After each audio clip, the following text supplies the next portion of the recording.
Bat music.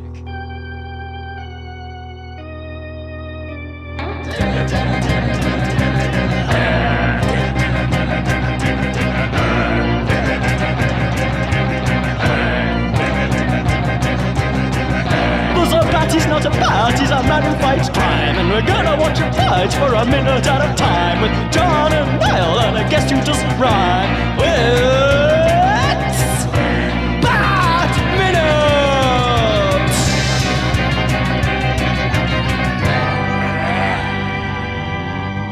Hello, and welcome to another week of Bat Minute Returns, the podcast where we show you what we know, mister, about Tim Burton's 1992 Batman Returns, 1 minute at a time.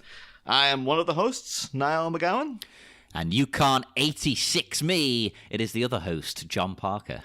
And we're joined here this week by another guest, yet another guest. We have all the way from the Galaxy Quest Minutes, Alex Thompson. Hey everybody. I also happen to have a guest here with me. Hey, say hi to everybody out there. Hello. It's good to be here on the cast with you. Oh my god. This is a cast pod. Is that what they call it? Oh my god, it's I come can't down. believe it. Yeah. We actually made it all the way here after all the thousands of emails begging them to come on. Chris, you're finally here. We are honored. Yeah. As the good listeners of Galaxy Quest Minute know, Alex is great at beating an impression into the ground. So, yeah, it's good to be here for some Christopher Walken minutes. Impression? What are you talking about? I don't know what you mean, Christopher. Yeah, of course. Chris. I'm not sure what you're talking about, Chris. I think we discovered because apparently he's actually Ronnie, but he changed it to Christopher. And then apparently he doesn't like he says the name Christopher sounds like a sneeze, so he goes by Chris. Yeah, that's what I've caught that from other people who are on podcasts, that generally people who know him, he goes by Chris. Yeah, Christopher sounds like a sneeze. Yeah. Christopher. Like what? Yeah, no, I don't imagine that. In my head, though, I always have it in Tony Soprano's voice when he used to yell at Christopher and then Christopher. So that's yeah, I can imagine that sounding a bit like a sneeze. Well, nobody likes their Could be worse. He could go by Topher. I am an advocate for Topher. I like that as a name, but I only know Topher Grace. I Topher. never realized. Is that short for Christopher? I just thought he was called Topher. I never realized that it's actually short for Christopher. Actually, is it? I just assumed it was. Well, it is, but whether or not it is in his case, I do not know. He might just be doing it to be pretentious, for all I'm aware. But it is meant to be short for Christopher. It's just like, let's do a quirky spin. Yep, IMDb tells me he was born Christopher John. There you go. So it is short for Christopher. Have you ever tried, though, Alex, the thing from Buffy the Vampire Slayer where they had Xander was Alexander, but he just flipped it. Instead of Alex, he went by Xander. Have you ever attempted that in your life? Or? I'm a weird case because my birth name is actually Alex. So. Oh, you're exempt. You can't be Xander. Yeah. Yeah, the best I can do is occasionally some various people in different stages of your life call you different things. Some people in my life still call me Al, so I guess I could go by X. But X gonna give it to you. Yeah, that feels like trying too hard. But anyway, we're actually supposed to be here to talk about minute 46 of Batman Returns, which begins with Bruce Wayne and Max Shreck having a chit chat, having a powwow. And then it ends a minute later with the intrusion of a surprise guest. So, not unlike Christopher Walken's sudden appearance on our show. We've got, good to have you, Chris. But, yes, indeed. She came in like a wrecking ball. Yes.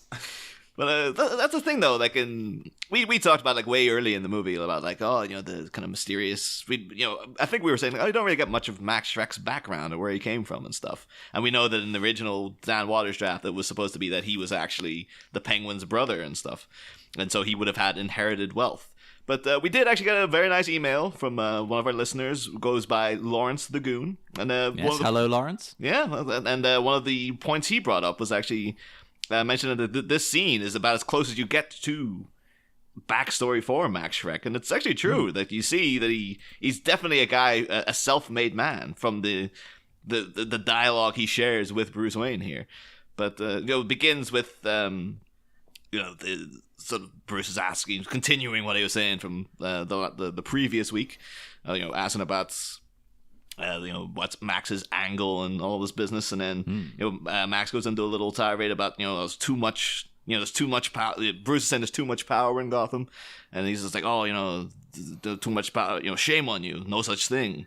You never have too much power. If my life has a meaning, then that's the meaning.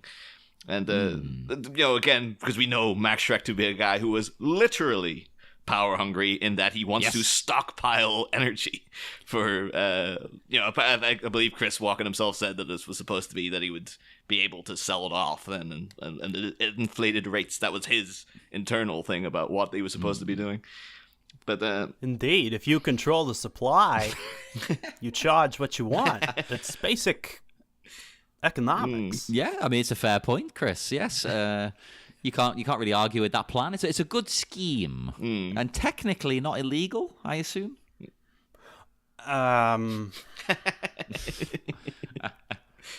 It kind of depends on some of the specifics of what he's doing.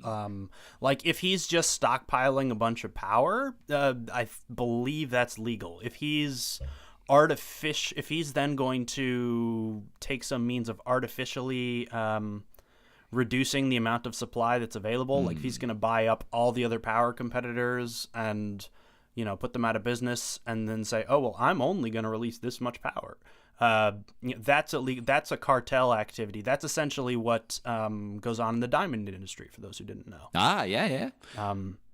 Yeah. So for those who don't know, diamonds are actually not scarce at all. But there's a group of people, basically they used to be scarce, and then suddenly they found crap tons of them in Africa. And so basically they said, oh no, this thing that we've been making our industry out of is actually really common, and we're going to be screwed. So they all basically banded together. They're called the De Beers Corporation, and they said, we're only going to release like this many diamonds at a time, so that the market still says they're scarce. And that's why the members of the De Beers Corporation cannot set foot in a lot of countries, because they will be arrested the moment that they step onto, for example, U.S. soil. Yep. Capitalism. The moment that any of the De Beers Corporation members step foot on U.S. soil, they would be arrested. Oh my God, I did not know that. I knew some of the details there, but Jesus. Yeah. I know that what Max is doing is definitely illegal, though, because the whole reason he pushed Selina Kyle out that window was because she discovered that not only is he, it's not, the plant's not generating power, it's literally sucking power out of the city and then true, and then stockpiling it, which is draining power is probably but the thing, I don't know how the hell you'd even go about doing that, but again, it's a comic book movie, so a fancy capacitor. I think I've brought that up before. He apparently has a special capacitor that stores all the energy. Which sounds like they've just sort of looked something up for 5 seconds and gone, that'll explain it. Just do that. Oh, totally, yeah. But I do like, you did touch on it there, how he's talking about the city's power, but really he's talking about personal power. Oh, totally. And it's kind of nice, though, because you put like a pin in that moment, because we have Max Shreck as a man of immense power at the minute, and then we have a character who was introduced later in this very minute who actually manages to rob him of all his power just by showing up, which is like the ultimate power move of just like, yep. Oh, the screenwriters, they wrote that power surplus. They wrote that dialogue and said, oh, we did good today. Let's go have cigars. Look at that play on words. Hey, that's what we do after every episode. Damn right. Cigars and brandy. But of course, Bruce brings up the fact that he's already talked to the mayor about this and that they see eye to eye. And again, this will be all tying into Michael Keaton's speech that he was supposed to be making Bruce Wayne a more active part of the community, which is that only really comes across in this scene because he's not anywhere. The rest of the time, he just seems to be sitting in Wayne Manor. So, I thought that was weird. He said in kayfabe. So we know. Sorry to use the pro wrestling slang there, fantastic choice of words. So in his guise as Bruce Wayne, playboy billionaire, why is it his responsibility to prove Oswald's connection to the Red Triangle Gang? We obviously know why Bruce Wayne, the real man, the man who is Batman, wants to prove that connection, but why is the character of Bruce Wayne trying to prove that? I think this is almost tying into... I don't know if it was an intentional thing that they did with this version of Bruce Wayne, but he and Alfred are fundamentally terrible at keeping it a secret that he's Batman. Because, like, I remember... Yeah, I have notes on that. Yeah, just the fact that, like, because we're jumping ahead in a minute a bit, but he has this moment of, like, Oswald's the lead, he controls the Red Triangle Gang. I can't prove it yet. And it's like, Bruce, you're supposed to be portraying this, like, benevolent sort of goofball billionaire who's not supposed to be in any way threatening, because you're supposed to be secretly you're Batman. You shouldn't be advertising this. But yet in the first movie, he did the whole business when he was confronted with the Joker in Vicky Vale's apartment, and he's all like, I know who you are. I was like, why are you telling him that for? Shouldn't you be pretending you don't know who he is and then do it later when you're Batman? And this is just like, yeah, why? If he's saying this to Max Shreck, it's going to be like, why are you investigating me? This is like, are you Batman or something? Like, that's the kind of thing that I feel like a more modern take on this same plot might have established Wayne as one of Shreck's competitors or something. Yeah. Maybe, like, given the Bruce Wayne character, as opposed to the real Bruce Wayne, the Batman / Bruce Wayne, the detective, given him some reason to want to dissuade Shreck. Yeah, I don't really understand what his angle is, because it never establishes in these two movies, these two Tim Burton ones, like, what his business is. So why is he meeting with him? Like, really, what's his, as a character playing Bruce Wayne, shall we say, why is he meeting with Shreck? Just because he's an influential local billionaire?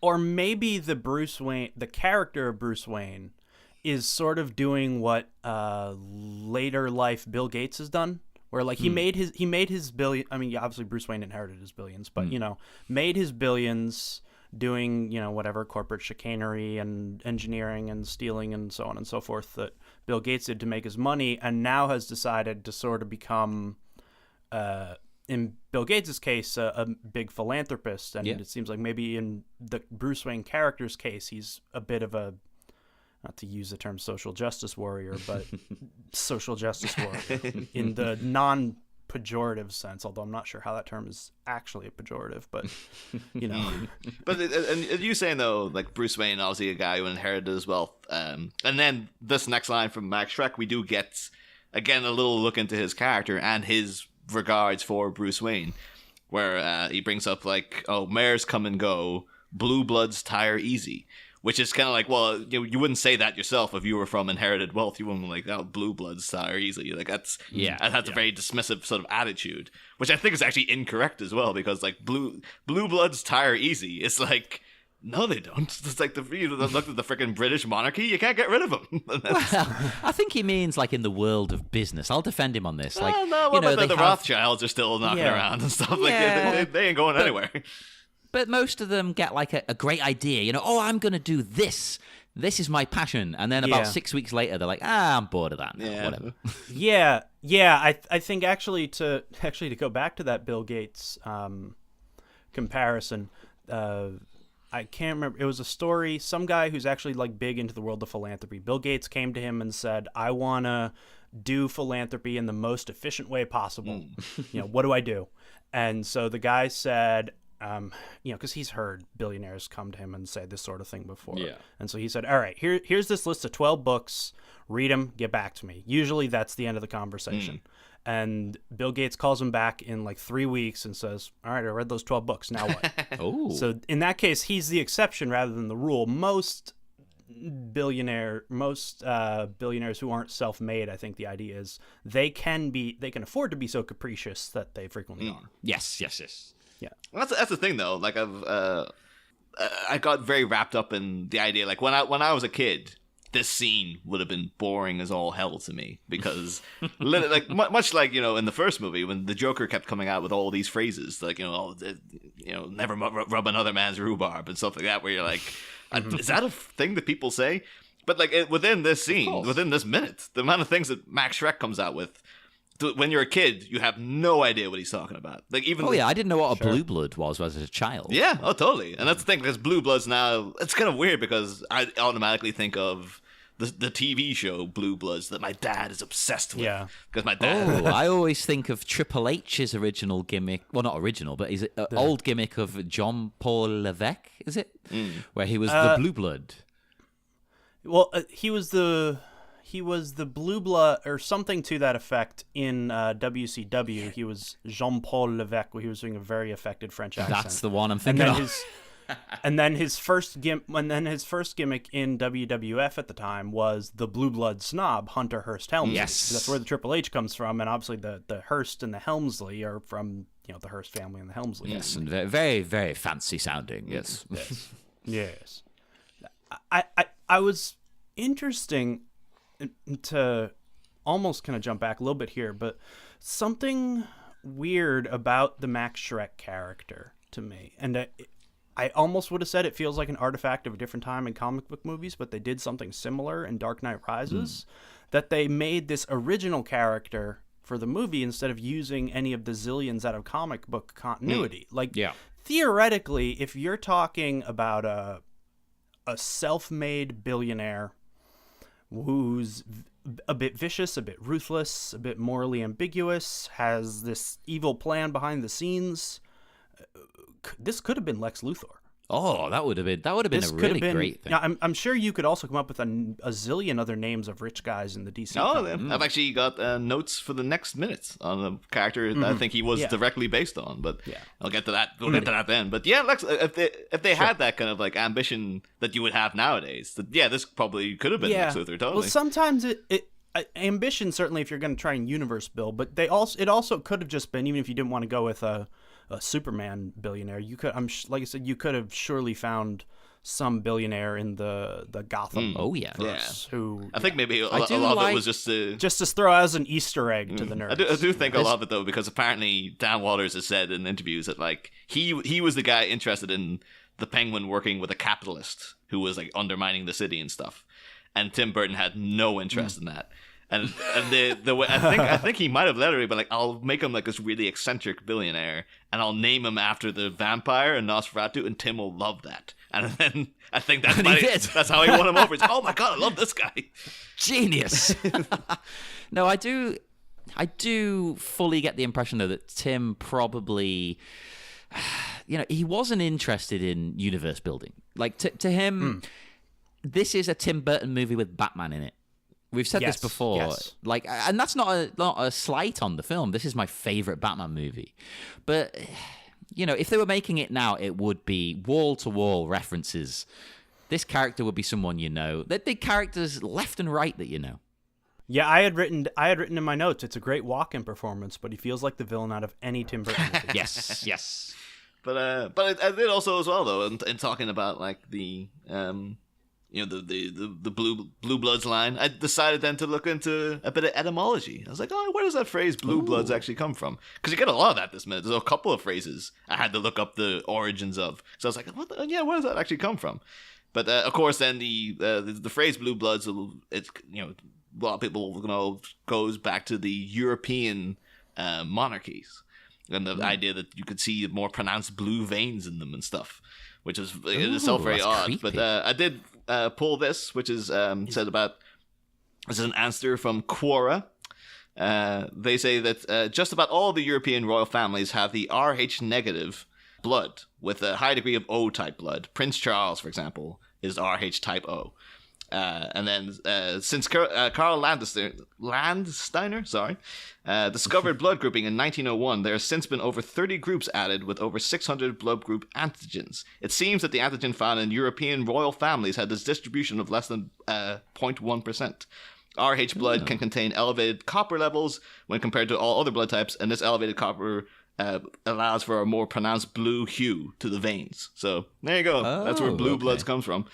I was figuring the reference to the blueness in the veins was coming from the notion that, at least back in the day, fairness of skin was a sign of status in Yes. society, because you had tan skin if you had to work out in the fields like a commoner. You had fair skin if you got to spend your day inside being indulgent and doing whatever it is rich people do. That's exactly what I thought. I mean, that's why people wore so much insanely pale makeup, because accentuate that even more. It's like, well, I'm rich and pale, so I'm going to be even paler. It just always reminds me of Spinal Tap, though, and this the whole.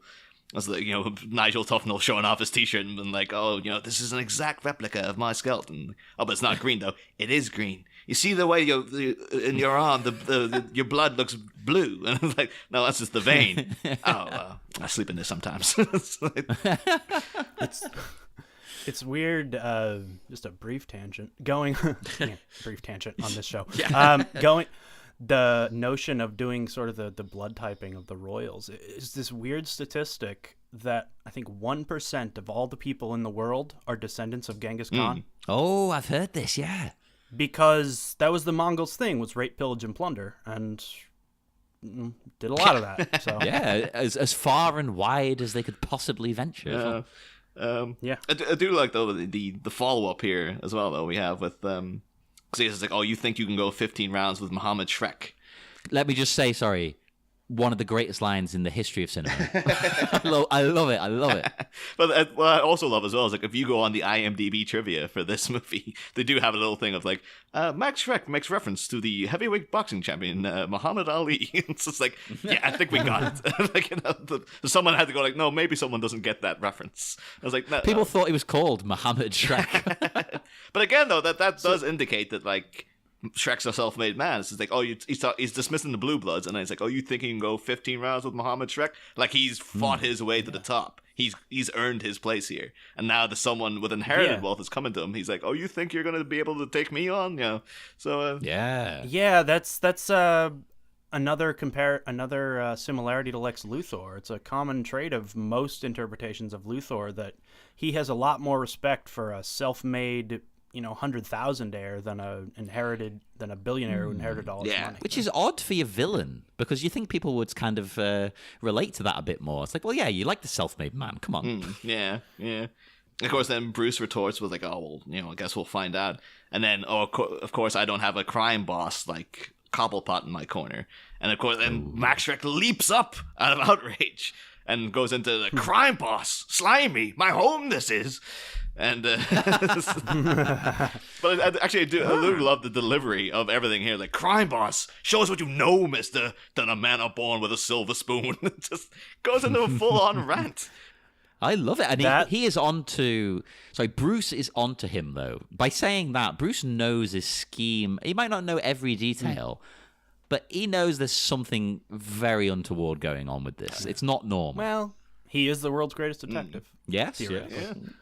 That line reading is so weird, because I transcribed what Christopher Walken was saying, roughly with the inflection and punctuation that he used, and then put on the closed captioning on my DVD, and they did not agree. So on the DVD, he says, shows what you know, Mr. to the manor born with the silver spoon, like MR period to the manor born with the silver spoon with hyphens in between it. Like, Mr. Big Shot, Mr. Important Guy here, Mr. to the manor born with a silver spoon. And then his sorry, Chris, I talk about you here. Could you give us a line reading? Shows what you know, Mr. to the manor born with a silver spoon. Yeah, it's such a strange pause. That's his whole thing, isn't it? Put a pause where there should not be a pause.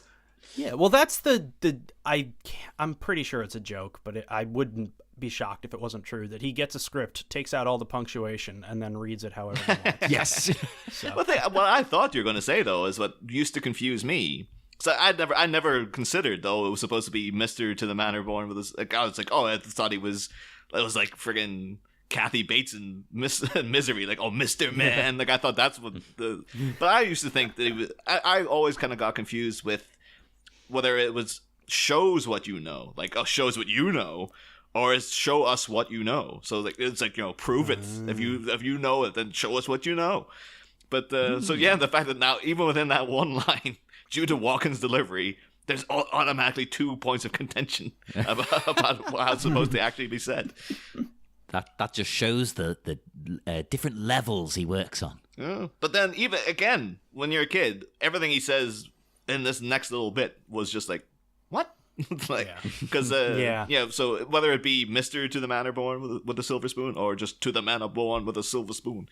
I also looked into the origin of the phrase to the Manor Born. Yeah, and it's actually weird that they're both is joined, like, to the Manor Born with a silver spoon, because to the Manor Born is a UK sitcom, and Silver Spoons is a US sitcom. It's like, oh, he's getting 2 sitcom titles in there already. It's just like, maybe Chris Walken was in both of them. It's like, I just want to show off what I've been in, you know. I'm very proud of my filmography. Oh, yes, as you should be. Apparently, like a lot of phrases, to the Manor Born seems to be traced back to Shakespeare, because Shakespeare used to just make up stuff. Obviously created like the word like eyeball and stuff comes from Shakespeare. But apparently it's actually supposed to be, there's a bit of confusion because, again, much like Chris Walken's delivery, some people, it originally started as manner, MANNER, like your manners. Mm-hmm. And then somehow it got warped into to the Manor Born. Yeah, so the manor version is earlier, and there's some debate among etymologists as to whether the second of these phrases was coined deliberately as a play on words, or whether it's just a misspelling. And they say that it's unlikely that they arose independently. But then, in Hamlet in 1602, a little back and forth where Horatio says, "Is it a custom?" and Hamlet replies, "I marry isn't, but to my mind, though I am native here, and to the manor born, it is a custom." And the meaning there is that Hamlet knows knows the custom been spoke of because he's a native and he's born locally. So they seem to sort of trace that back to then, and then whatever it became, however it got mixed up with the word manor as in Wayne Manor, and then went on to that meaning, very unclear. Although I would also add that former guest of the show, Kiri Callaghan, does a YouTube video all about the words that Shakespeare created. And, so do a little plug for that, because you check it out, because Kiri in general is very good, and that's a very good video. And possible future guest. No, well, she is down for it, so yeah. Yeah, it was meant to be a hint, Niall. Right. I actually have a poster that I picked up over at the Globe in your neck of the woods. Oh. I think it's a quote or something that Bernard Levin wrote, and it's an entire paragraph basically of things that Shakespeare wrote. I'll turn my head and I'll try to see if I can point my voice towards the camera, because it's behind me in my office. But it's something to the effect of, if you cannot understand my argument and declare it's Greek to me, you are quoting Shakespeare. If you claim to be more sinned against than sinning, you are quoting Shakespeare. If you act more in sorrow than in anger, if your wish is father to the thought, if your lost property has vanished into thin air, etc., etc., etc. Just sort of like, all these things that we use as common phrases, and Shakespeare wrote them all. But Manor Born is not actually in there. I've actually got a mug I was given as a present years ago of Shakespearean insults. It's way over on my table. I can't get to it now, but there's a couple of good ones on there. Do you bite your thumb at me, sir? Nay, sir, I do but bite my thumb. Also then, of course, brings up Silver Spoon. I was like, I wonder, again, is Silver Spoon a thing? And it seems to be very intrinsically linked with to the Manor Born, so I think it must have always been one big long phrase. But it actually ties in very well, because Silver Spoon, most people would just sort of guess that, of course, back in the day, people would have eaten with wooden utensils, and if you had silver, it meant you were fancy and you had loads of money to throw around and stuff. And even now, if you have genuine silverware, it means that's the fancy stuff.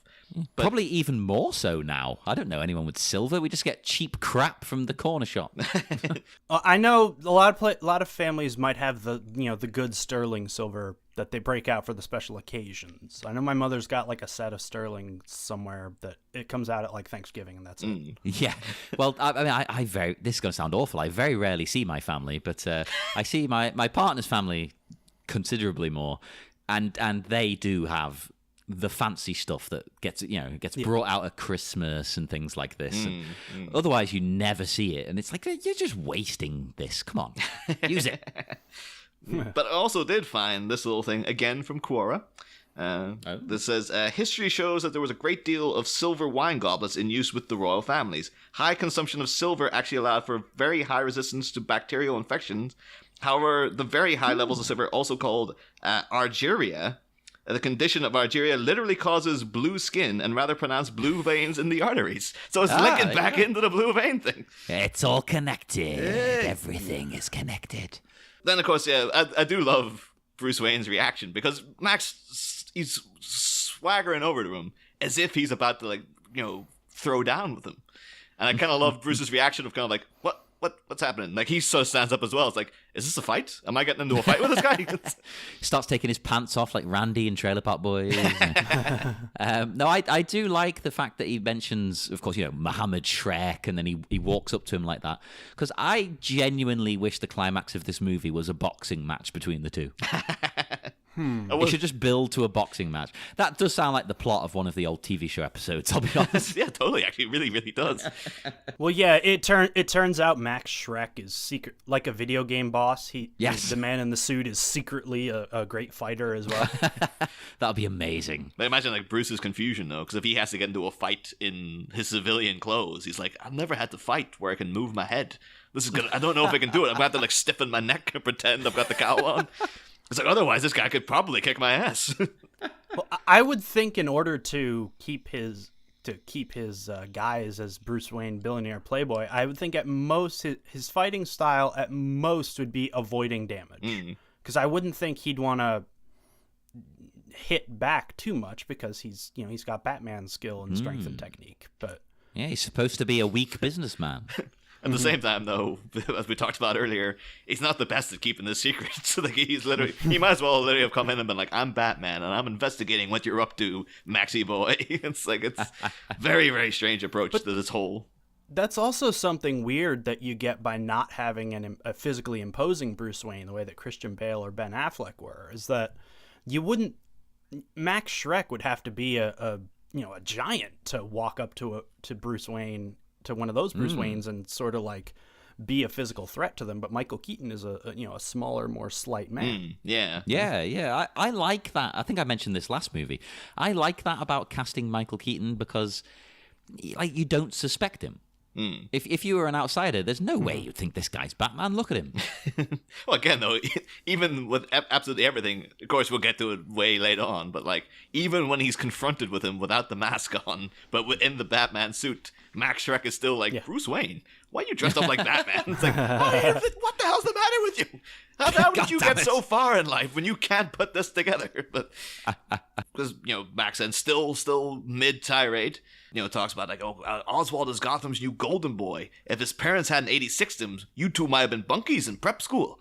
Which again, when I was a kid, was kind of and even this phrase 86'd him, I have never heard used outside this movie. I'd never heard it either. That's what I was going to bring up, actually. I looked that up because I didn't have the slightest clue what he meant. There was one that was the one that was closest to, is he pulling a Jack Nicholson? He's I just made up a phrase. That 86 is a thing now. I thought that too, but it turns out it is a phrase. I looked into it. Yeah, I've heard it used before. I think most most things I've heard of give it a military origin, but I'm also seeing some things on Wikipedia that suggest non-military usage, so I don't know where it actually comes from. Most things I found were suggesting it was kind of a slang term used in the American food service industry. It was a term to describe an item no longer available on the menu. Oh. So, the Merriam-Webster dictionary suggests that it may be associated with the word nix, meaning no. Oh, right. Which is like the German word nix, meaning nothing. So, he's saying... I'm trying to think of a good way of explaining it here, but you can kind of put two and two together there, I think. Yeah. I mean, I looked into it myself as well, and the thing is, there's so many... considering this is a phrase I've never heard outside this movie, there's so many potential explanations as to what it comes from. Because apparently the main one, like you're saying, Alex, is actually that Article 86 of the Uniform of Military Justice is AWOL, basically absent without leave. So if you're 86, you're absent without leave. But there's a couple of other ones. It's been linked to 86 Bedford Street, where back in the day of Prohibition, apparently, there was the bar Chumley at 86 Bedford Street in the lower Manhattan. Whenever they would have a raid, they'd tell the customers to 86, so they would move into the next building, basally, to hide from the police. And I was like, oh, all right. And then, actually, one of the ones that ties into the show in general, in a weird way, is that according to the Oxford English Dictionary, the first verifiable use of 86 in the sense of refused service to dates to a book about John Barrymore, who was obviously a big movie star back in the 20s, and he was infamous for his alcoholism. And there was a bar in the Belasco building, but Barrymore was known in that copy as an 86, which in the patois of Western dispensers means "do not serve this man." And it's kind of appropriate because John Barrymore, of course, is the grandfather of Drew Barrymore, who is, of course, in the next movie. So there you go. Oh yeah, it's all time. Everything's connected. So yeah, but the genuine origins of 86th. No idea. It could be any of those things. It is interesting that they all, in different ways, essentially, when you boil it down, they mean the same thing. So they all must stem from the same place. But where that place is lost to us. And then, of course, we do get, the whole, you two might have been bunkies in prep school, which, yeah, totally true. Maybe the Waynes and the Cobblepots might have met up at some point. I will also add in, too, just for the sake of completion, that's in the modern comic run, or in the New 52 at least, they expanded even beyond that, where the Cobblepots and the Waynes were two of the 5 founding families of Gotham City. Ugh, that's too much. Yeah, but in that they had, so the 5 families of Gotham was obviously the Cobblepots, the Waynes, the Elliots, which is Tommy Elliot, who's the villain Hush, because all of these people have to come from somewhere. It's like shrinking the Star Wars universe with the bloody prequels. Yeah. There's the Dumas family, which could, linked to the Order of Saint Dumas, which is that Azrael comes from, and Azrael took over as Batman when he brought his back broken, etc., etc. And then, of course, the Kanes, which is linked with Cassandra Cain, who is Batwoman, and apparently Bruce Wayne's mother was originally Martha Kane. So, and of course, obviously, it's a little reference to Bob Kane, the quote-unquote creator of Batman. Look, despite me saying it every episode, right? Not everything has to be connected. Just stop, guys. I think it's even worse than that, because I know when I was looking this up, this is to kind of verify everything, and this got confirmation that this is from Gates of Gotham, by Scott Snyder, one of the most acclaimed Batman writers of modern years. Apparently, they did bring this into the TV show Gotham. They because they had a whole thing with the Cobblepots already, they couldn't use them as one of the 5 families. So they introduced the Crowns, which apparently is linked into the Court of Owls. And there's something about the Crown family had a illegitimate son, which was one of them was a black family and one of them was a white family, so they had a gray son, and that's where Dick Grayson comes from. And it's like, oh my god, what the God damn it! I know I've espoused that show as good cheesy fun before on your Facebook group, but no, stop that. You finally joined our ranks. No, I don't like that's a step too far for me. The only the Batman verse is kind of the only movie universe where I would sort of tolerate that level of connectedness. Maybe not the gray sun, but because most of the villains in Batman, most of Batman's rogues gallery are held up as sort of counterpoints to Batman and who he is. Yeah. So that this is the only universe where I would kind of take that sort of thing and not completely roll my eyes at it, I guess. Yeah, no, I mean, I get that. Especially with the tone that show's setting. There's been weird stuff before that. So you by that point, you probably are willing to just roll with it. Yeah. But yeah, so then we get, Bruce is sort of sizing up for, as I'm sure, Jerry Porter would probably refer to as like a real boardroom rumpus. Where they're preparing to throw down. And, of course, he says then, it's like, oh, Oswald controls the Red Triangle Gang. I can't prove it yet. Which, again, why would you let this... Why wouldn't you be pretending like you're just sort of some idiot who doesn't know what's going on? Just so then you've at least got the upper hand of like, well, he doesn't know what I'm really trying to play. And it's an interesting tactic, though, isn't it? It's like bringing the... not even evidence, but just bringing it right to his face. Like, I'm onto you. I know what's going on. What are you going to do about it? But at the same time, it's like he's being Bruce Wayne, so it's quite an odd position to be threatening someone. It's not like he can physically threaten him. So what's he threatening him with? Because Wayne Enterprises isn't really a thing in this series. Yeah, I guess though it could just be indicating that the past history of Bruce and Max Shreck is that they've been at this for a while, where Bruce is fully aware of Max's felonious past, and he's just like, I am going to get you someday. At some point, I don't like you, and I'm going to be able to take you down. And Max is aware of this, and it's still like this could potentially has been going on since friggin' maybe even before the events of the last movie. We can't really tell. But again, then Walken, other fantastic delivery of Wayne, I will not stand for monthly in this office. You can't slander the good name of Oswald Cobblepot in front of me in private in my office. And if my assistant were here, then she would have already shown you out by now. Of course, it turns around to discover that there's an intruder in the boardroom. Of course, Selina Kyle has suddenly reappeared. What? Yeah, and she's trying to act like her old self, but that old self is long gone. Would you say? I think she's acting the exact opposite of her old self. I think she is. I think she's trying to be like, Max, I'm just normal. I'm Selina. But she can't hide it that she's not the same. That's why he immediately is like, something's off. Oh, I think she's been very upfront that she's a completely new kind of person, like the kind of swagger in her step as she comes in, and the fact she just interrupted a sentence and going like, if she were here, she would already have escorted you, and then she comes in with like anywhere he likes, a secluded highway, a grotto, or all this business, and that's where that's an odd choice of words. Can I just point out a grotto? I have only ever heard grotto used in the context of Santa Claus. No, I've heard in the Playboy Mansion. Ah, yeah, actually, there you go. That's the only other context. Again, though, as a kid, it was all she's saying to me now is just blah blah blah grotto blah blah blah blah. It's like, come on, just get to the penguin already. But again, now as adults, these scenes are great. These are some of the best scenes. Yeah, totally.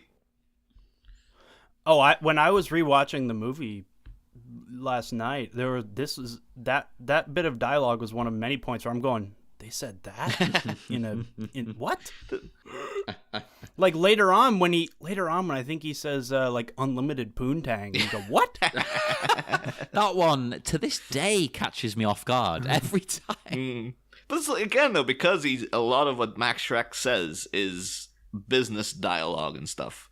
When I was a kid, didn't catch any of it. And there's fantastic lines of dialogue that he has later on that I just never registered until recently. They're like, oh, that's a really good line. And then I never picked up on that before.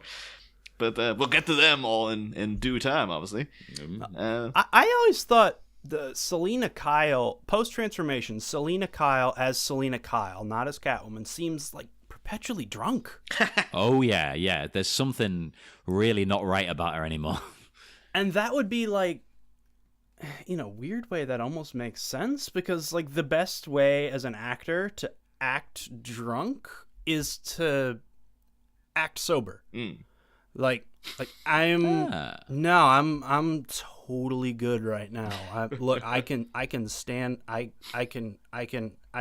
I can stand up straight. I know the alphabet. I'm good, That's a great way of putting it, actually. Yeah, most people cannot act drunk. Yeah. Are you positing that Michelle Pfeiffer, to do this role, would get drunk and then pretend to be sober on sets? Well, I mean, I wouldn't put it out of the question, but I think maybe it's more that you pretend to be a person who is drunk and is pretending to be sober. Okay. Yeah. See, I just put all of this down into a newfound confidence and a slinkiness because, again, supposed to be infusing it with sort of feline qualities. And again, we'll talk a lot more about Selina next minute because it's like this rest of the scene's like it's like a showcase for Michelle Pfeiffer, basically.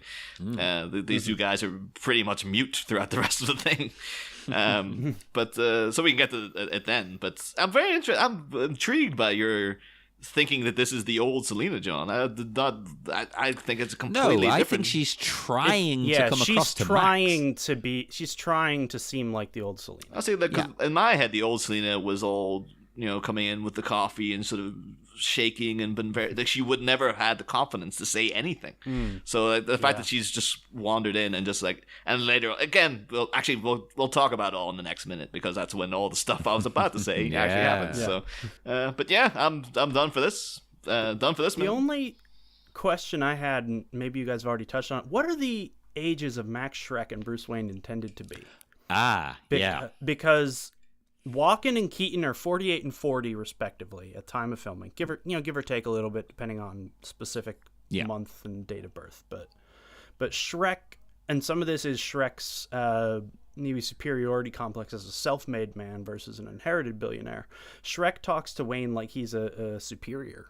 Yeah, I don't know if it's, and they maybe it's just the gray fright wig that we're meant to believe that Shreck is actually 60 or something.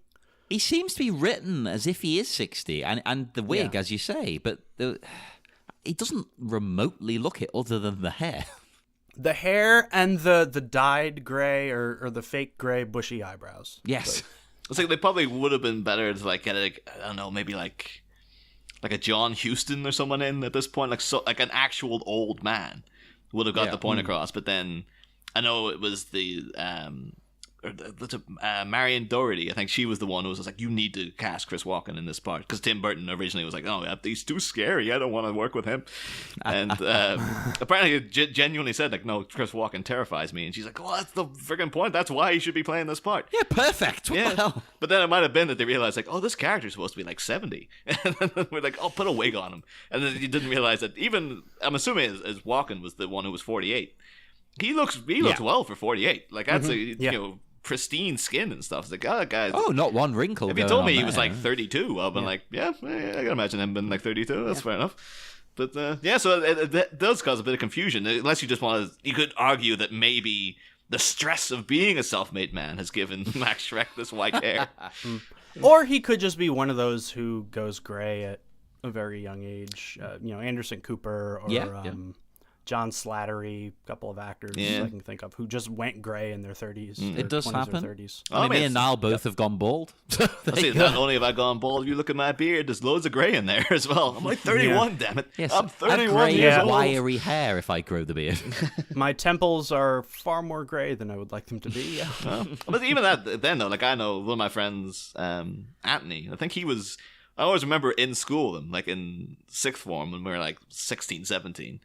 And I was like marveling, man, that guy's hair is black. And like now it's only years later, it's like, oh no, he's been dyeing that for years. I must actually that's the only thing that gets me through, because as I was saying earlier, my dad's obsessed with the TV show Bluebloods, and it's boring as all hell to me.